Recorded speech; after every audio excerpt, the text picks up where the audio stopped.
that video totally cut me off. So anyway, for the past year, my kidney function has been really, really low. It's been in the 30 zone in 2019, and then it started going,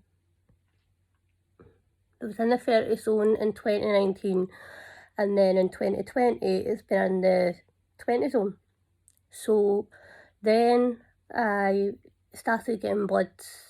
Well, how it started was I was getting bloods done for my transplant team, because you send your bloods down every couple of months so they can review your transplant medication and adjust the dose. If I hadn't have got those bloods done, I don't know where I would be right now, because those were the bloods that showed that my kidney function had dropped down to like 15, and then it went down to 9. And my CF team still refused to take me as a patient. My GP had constantly contacted them, asked them that she really needs the treatment, what's going to happen. He was always palmed off, he was never getting phone calls returned, so it turns out they put me in touch with the renal team, and the renal team seen me right away, and they were going to do a biopsy and everything. They had this whole big plan, right, we're going to do a biopsy in your kidney, this is really, really low. The rate it's at, we would start dialysis for patients, but when we do a biopsy, we'll be getting into the kidney. You could lose your kidney through this, but hopefully will not. So they said you can go home just now, we'll look over your results and we'll get back to you. And then I think I was in the door about half an hour and I got a phone call, you'll need to come back up, you're going to be admitted. They found loads of calcium in my body from a medication that my CF team had been giving me. Now they said that they don't test for calcium levels. That I don't understand, because if that was the case, then why did they put me on calcium medication? They said the level of the calcium that was in my body at the time was too low. So how did they know that then? But then they said they don't test for calcium to see if it's too high. Doesn't make sense.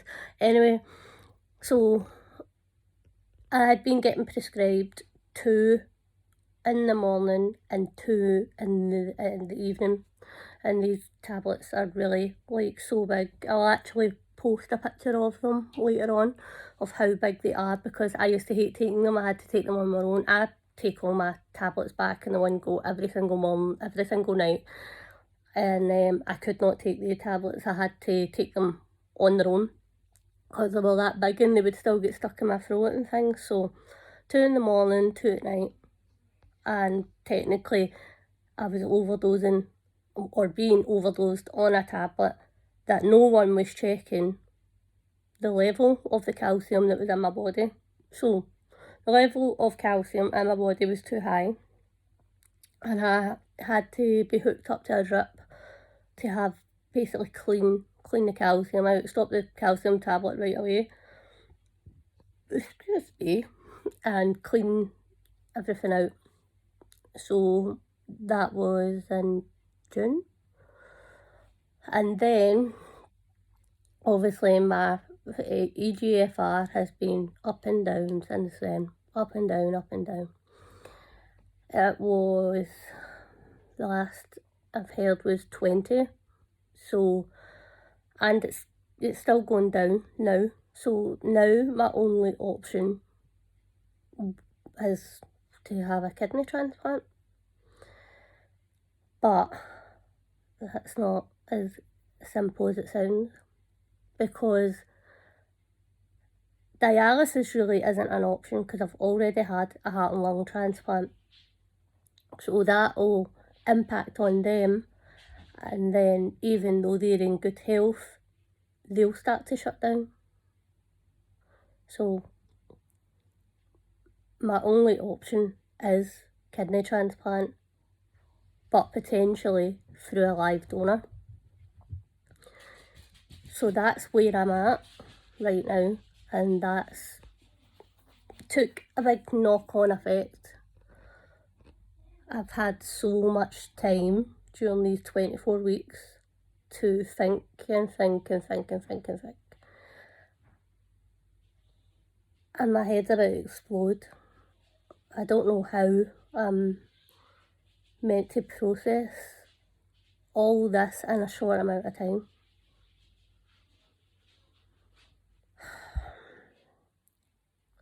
It's really upsetting because I've done everything right. I was doing everything right, taking all the right stuff, but no one was checking on me. Checking I get bloods taken all the time. No one had even considered and thought to herself, we'll check through all our medications and see if it's a medication that could be doing it. If it wasn't for my GP, I don't know where I would be right now, because it's the GP who's pushed for everything to happen. So,